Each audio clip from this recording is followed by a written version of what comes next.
Welcome back, everybody, to another episode of the Alt-Centrism Central podcast. Today, it might be a little bit different. This might be a little bit of a shorter episode, but it's one that we've been wanting to do for a little while. Today, our topic is going to be centrism. Love it or hate it, that's our topic today.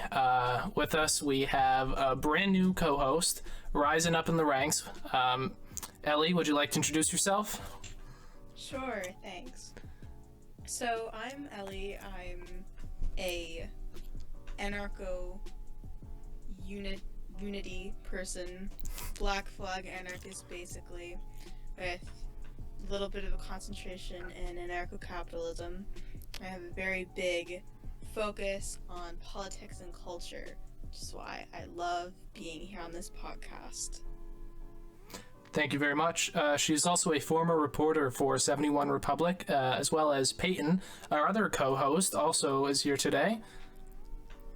Hello. And of course, you have me, the other co-host. I'm me. So let's get right into it, shall we? So, centrism is a really interesting subject for me, I think. I find that in a lot of political spaces, there are two positions that centrists, or people who identify as centrists, are kind of sorted into. They're the people who don't really care about politics, and the people who have a political position, but who call themselves centrists for another reason. I think that kind of dichotomy is really interesting. I'd like to talk about that first. What are your thoughts on that? Joe, I know you actually identify as a centrist, so would you like to talk about that? Sure. In terms of left-right, I'm certainly a centrist, or at the very least a moderate. In terms of authoritarian libertarian, though, there's no question about that. I am very much skewed libertarian. So you said that there are people who pretend to be centrists for other reasons and people who don't really care, and those are the two types of centrist. Okay, that's how it's presented. There are definitely some people I've noticed who like to claim they are centrist out of ego. They like to say that they're wiser than everybody else. And then there are definitely some trolls. I do know that there are a few genuine centrists, but they usually don't label themselves as such. You usually just end up figuring that out by talking with them.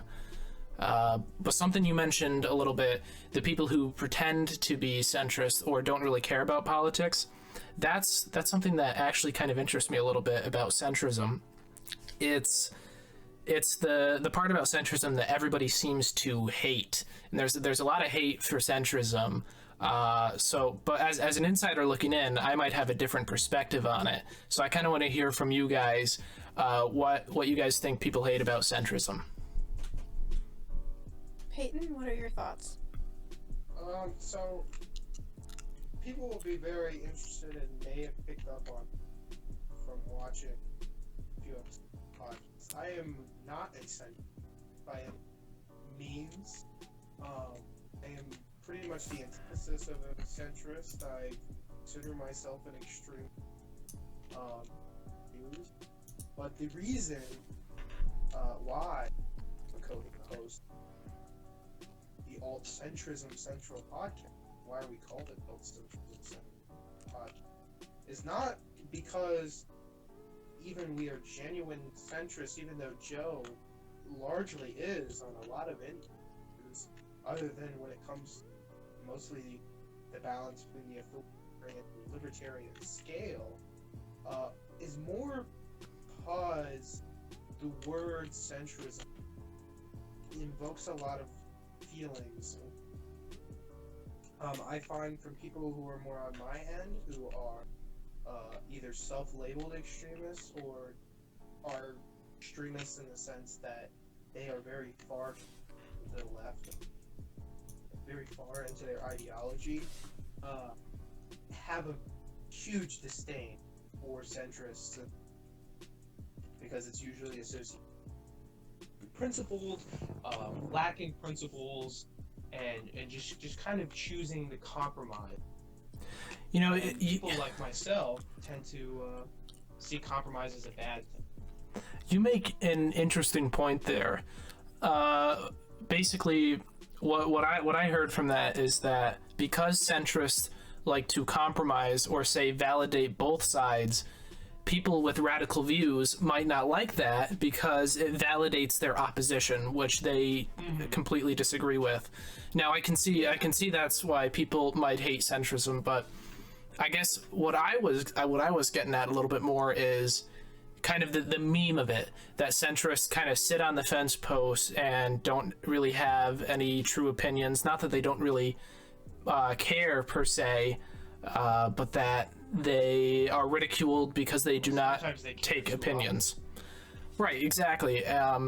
What are your thoughts on those kind of people, guys? Or do you think it's even like an accurate representation? Yeah, I think it's a somewhat accurate representation for some people. I mean, what I was going to get at too is that there's not every centrist though. What I can recognize, but many people who are like me in thought cannot recognize, is that not all centrists are like Joe. You're a great example of it, where it's not just middle of the roading. It's that their principles happen to take them this way, and I can respect that. As long as they're principled, I can respect that.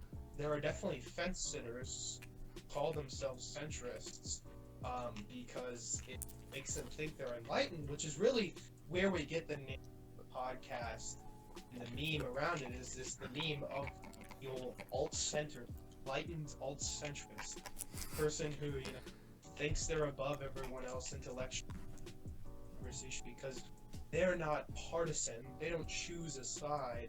They have the rational ground. And that's a big reason why we named the podcast after that, is because we want to take a more enlightened, if you will, approach to examining both sides, to really getting down issues and seeing what it's all about, Mm-hmm. I think the most interesting issue that has let this misrepresentation, I would call, of centrists persist is a misunderstanding of what centrism is. I think a lot of people see centrism as people who are just middle grounding, like, oh, the left and the right are both correct on the same issue at the same time, or compromising on the same issue. But I heard this person, I think it was a YouTuber, I can't remember who said it, but he was talking about that he says centrism is taking many positions from each side of the political spectrum that evens out to sort of being a centrist. So you may be pro-life, but also have fairly socialist views on economics, or something like that. And so you consider yourself to be a centrist because you don't perfectly line up on the political compass, for example, with either side. I think that would be a more interesting definition to focus on, rather than, well, only abort half the babies, that sort of thing. Yeah, I mean, I think that's pretty true, and I think actually, though, that view of centrism has also led to where being a libertarian, at least in the sense of big L, are centrists because as Gary Johnson puts it, socially liberal and fiscally conservative. Really doesn't say any theology. But some people actually identify that. You could say they're centrist because they're half and half. And even the opposite, where you're socially conservative, fiscally liberal, which does exist, they're Carlson. But, even them, people will say they are centered. So really, the definition of centrism is subtle. But I think the majority of people see it as it. Well, that's quite an interesting point, that the outliers may want to call themselves centrist because even if their beliefs even out and place them somewhere on the compass, they don't really identify with other people who are generally found around that same area, which is kind of something that I was going to mention whenever we got around to talking about our brand of alt-centrism. But that's another great way to look at centrism, I think. I think an important acknowledgement is that a lot of people, I wouldn't necessarily call them fake centrist, but there are people who have a clear political leaning, like people who are definitely on the right or definitely on the left, who call themselves centrists out of a disdain for the culture of that specific community.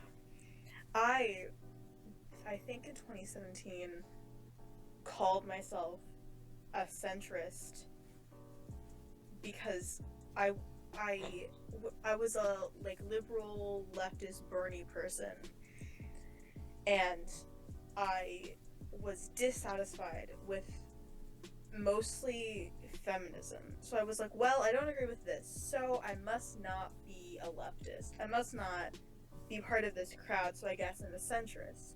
Which, looking back now, is kind of silly, because I wasn't actually centrist politically. I think an element of like social pressure in politics would be really interesting to think about in the context of centrism. Oh, speaking of political party itself, if you look at voter registration, most people are actually a Republican Are actually what? Party, leaving in mass the Republican and Democratic Party, being registered as either. Most of them are becoming independents, and the only political party, if I'm aware, that actually has a growth in membership again is the Libertarian Party, which has since 2016 been characterized as the socially liberal, fiscally conservative, which a lot of people ascribe as being centric.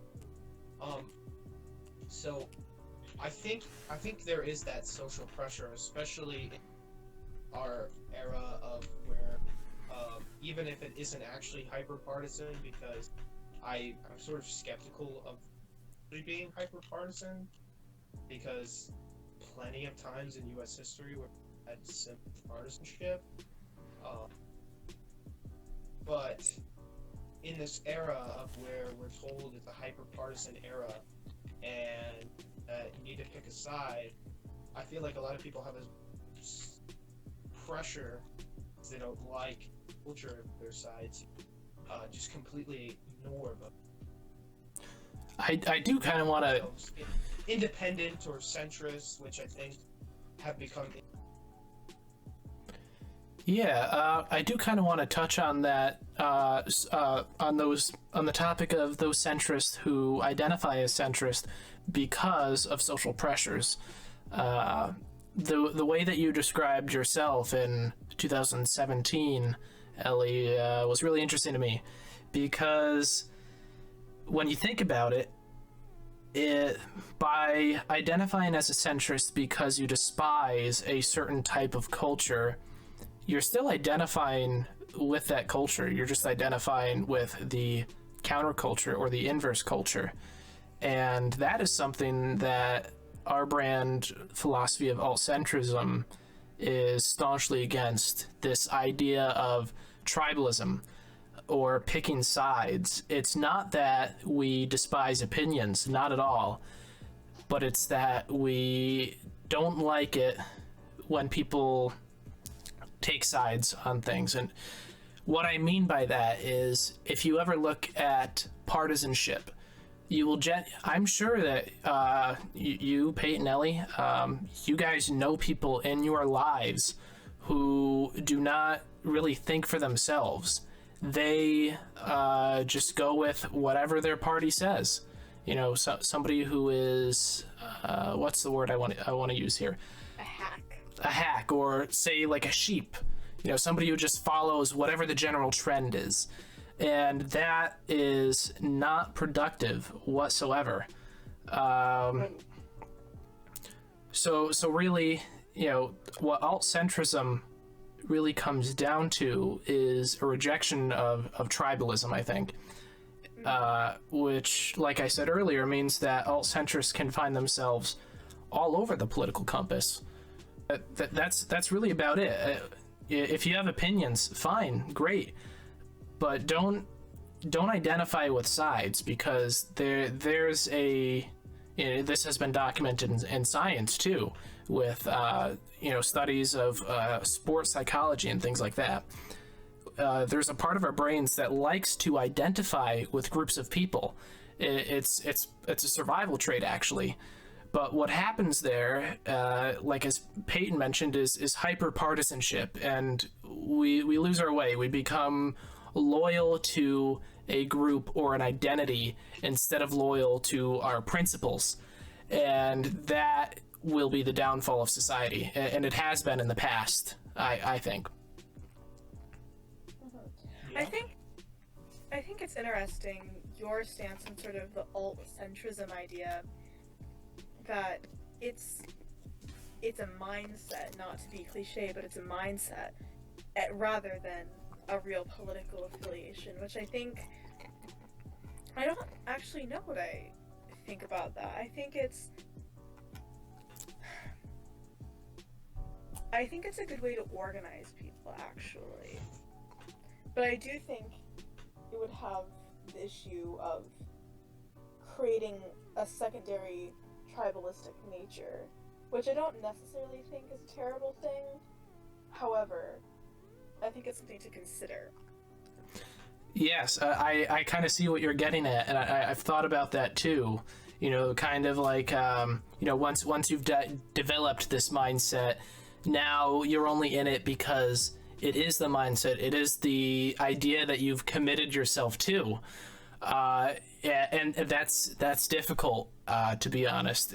Sometimes it is difficult when you're thinking about certain issues, you're evaluating some of the different positions people have, and you think to yourself, well, am I being that guy who's sitting on the fence, or am I, am I only doing this because I'm an alt-centrist or whatever?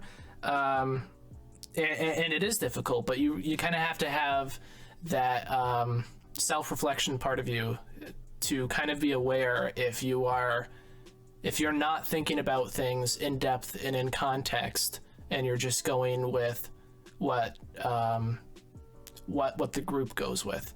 It is difficult, and it's not something. It's not easy, for sure. I totally get what you're saying there. I think the definition of centrism that we've kind of gathered here isn't congruent to what the average person would think of as centrism, or even what I think the average centrist would think of as centrism. Is that necessarily effective to the quote-unquote cause? What cause are you referring to? The cause of what I gather the cause of alt-centrism is to inspire in people a desire to not be ideologically caged. Okay. Am I right in assuming that? Yes, to some degree. The reason I guess we started alt-centrism, it's twofold, really. I mean, the simple answer is, well, we were friends and we like to discuss about politics and nerd out about world issues and things. That's just something that we enjoy. So that's the easy answer to give. But the secondary answer, the cause that you're speaking of, to me, the reason I started this is, and I think everybody else sees it too. Sometimes you go online or you pick up the newspaper and you look at the headlines and you just see the world going to shit. And when you go to somebody a friend or family member, and you try to talk to them about this thing that matters to you, you might find a brick wall there because somebody disagrees with you. This polarization, we've attached politics to our identity, and that an attack on our position on things is an attack on ourselves. This increasing polarization, that to me is sad. That's really sad. And it has the potential to not just be the downfall of our society, but as many people have probably already experienced, the end of our friendships, being cut off from their families. I mean, for God's sakes, that is tragic. And so that's the other reason that you refer to, the cause. That's the cause of alt-centrism, is to realize that people can have different opinions, but they're not tied. They're not connected. The ego, the self, that is not the idea, right? And we do not have to attack each other over what we believe in, because when it comes down to it, and you can disagree with this all you want, that's fine with me. But when it comes down to it, I think that we all want what's best for each other. And I don't think people realize that anymore. And our society is crumbling. We're going back and forth on Twitter and blocking people and throwing insults around because of ideas that we have, not because of who we are as a person and what we want to do for others, but because we don't like the things that they have to say. That's the cause of alt-centrism for me. I think that that's an incredibly wide-reaching goal. I think there are a lot of people who agree with that, and I think everyone's trying to get there to some extent. And the reason why we can't is just because politics have become what you are. It's no longer a thing you do, it's a thing you are. Which I think can be both used for good and bad. However, I think when there's so much complacency in our world, it's mostly used for bad. Because what else is the average person going to be able to do for their political cause than exile a family member? Voting isn't really effective. You can't riot and get much done. So you can exile someone, which does nothing. It does equally nothing in the end, but it feels like you're doing something. It's like, oh, I'm teaching you a lesson. You voted for whoever X person that I don't like. I totally understand that. It's not desperation. People want to feel like they matter, and the things that they do and that they believe in make a difference. But I think we have to keep in mind that attacking each other, it brings us down. It defeats what your end goal is, really. It's you think it's a means to the end you want, but what it really is a means to an end, like a literal, like, an end. I get it. I've been there. I think we all have, but I think we need to realize that we're all better than that. We don't have to tear each other apart just because we disagree with each other, I think. I'd be interested to hear your thoughts on this, Peyton.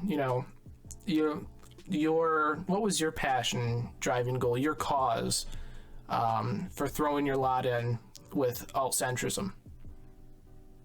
I think really it's that, honestly, I think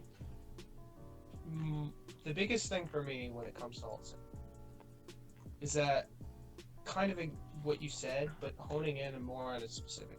I think for a long time in this country, we have seen talking about politics the taboo, because as you said, it can ruin friendships.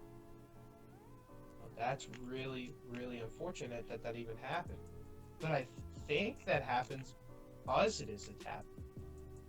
I think it's because we see it as a taboo that politics has become so divisive, and people don't think about it so much, that when they do, it just becomes divisive. They get emotional about it.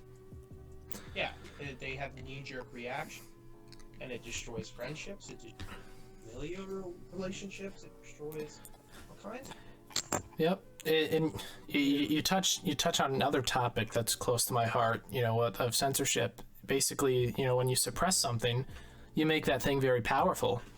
So like you said, when we suppress the discussion of politics or philosophy or political philosophy, anything like that, it actually becomes more powerful, and it brings it closer to the ego, to the self, and it makes it harder to separate idea from person.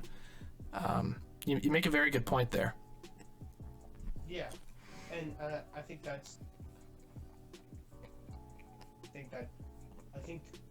pretty much everything currently on that thing Mm-hmm.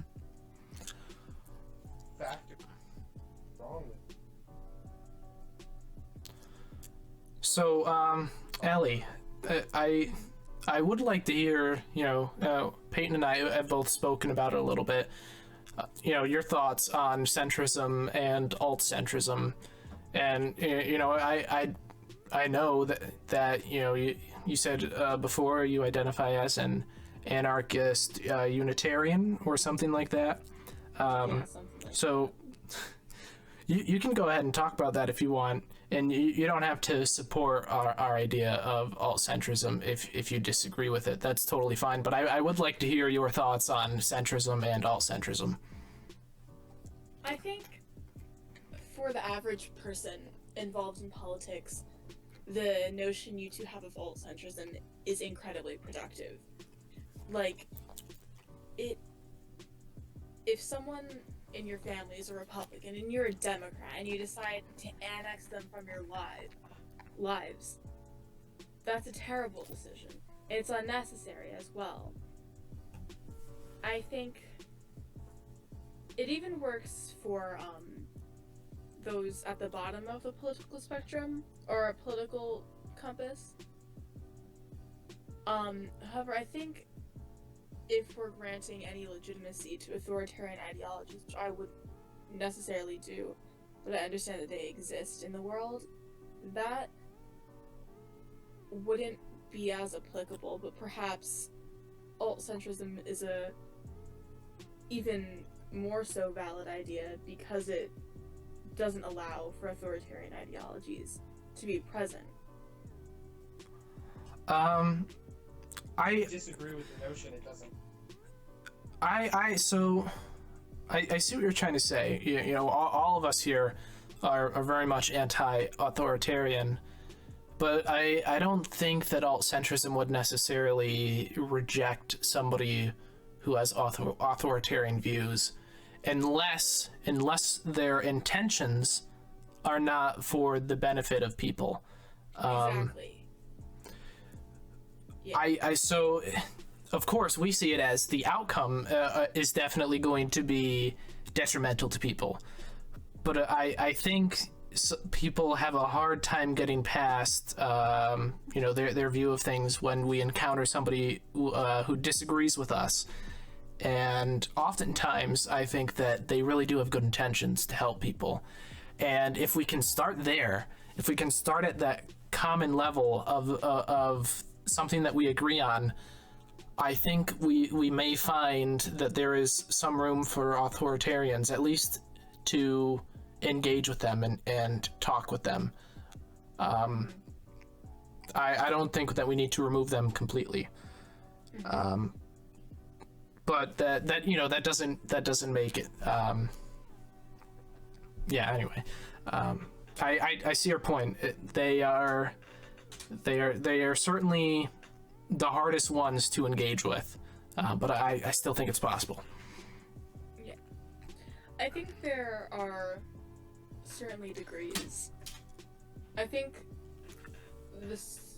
I doubt that any situation can be solved. In fact, I'm fairly sure I know no situation can be solved by sinking down to someone else's level and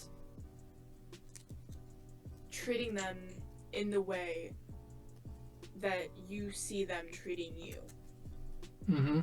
I think that is a terrible political strategy. On my and Peyton's political account on Instagram, there was this guy, I'm fairly certain he was a troll, but I'm one of those people who can't tell what trolling is and what isn't. We all struggle sometimes. You know, it's the internet. You're just reading text. There's no like vocal cues or anything. Yeah, he was. Yeah, sorry, I'll let her go. He was a astrologist, socialist, national socialist. He was an astrologist, national socialist, who called me a pirate from Pluto, a Jew pirate from Pluto, because of libertarianism.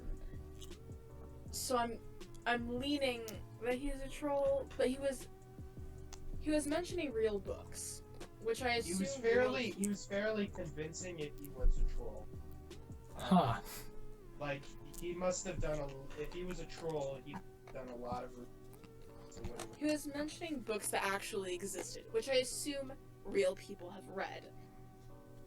Some of them were authored by Hitler. Yeah.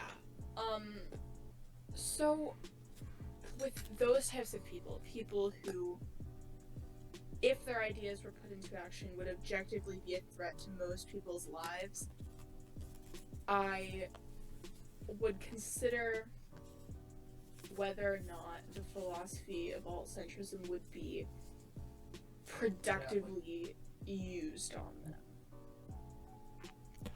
them. So I see what you're saying, but I would like to suggest that the philosophy of alt-centrism is not something that you really use on others. It's more of something that you use on yourself. Yes. Use with them, I should okay. say. But yeah, that guy sounds weird. I mean, who actually believes in astrology of all things? I mean, come on. Well, I go to an art school, Joe. There are plenty of people who believe in astrology. Okay, all right. You know, to each their own. And we apologize if you legitimately astrology. We will be linking mental health description for it. You know, astrology is just racism for women. Okay, I don't know about that. I think maybe just racism for women. As I was saying. Anyway, is there anything else that we want to discuss, or do we want to move to closing statements?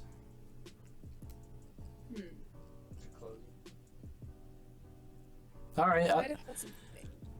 Okay, I guess we can go to closing statements. Well, if you had something. If you have something. Yeah, I don't. Okay. I'll let you guys go then. Go ahead. Whoever wants to go first. And don't worry, cause like all the parts where there are like silence, I can easily cut that out. Alright, thank you. Alt-centrism is a distinct philosophy from what the average politically involved person would call centrism. And I think that's one of the places where its advantages lie. It's a way to let people come together aside from their politics, but also in an environment where they can discuss it freely without relationships being harmed, which I think is incredibly productive. And that is divergent from what I think I would call political as opposed to philosophical centrism, which can be a minefield of people who don't take stances or who are explicitly politically aligned but are out of favor with a certain culture within that political alignment, or a number of other things that create more division, while alt-centrism tries to soothe that.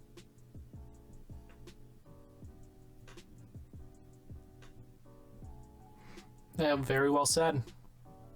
Thank you. Peyton? I think that the main encompassing point here is that the word centrism can be very confusing. Words in political philosophy tend.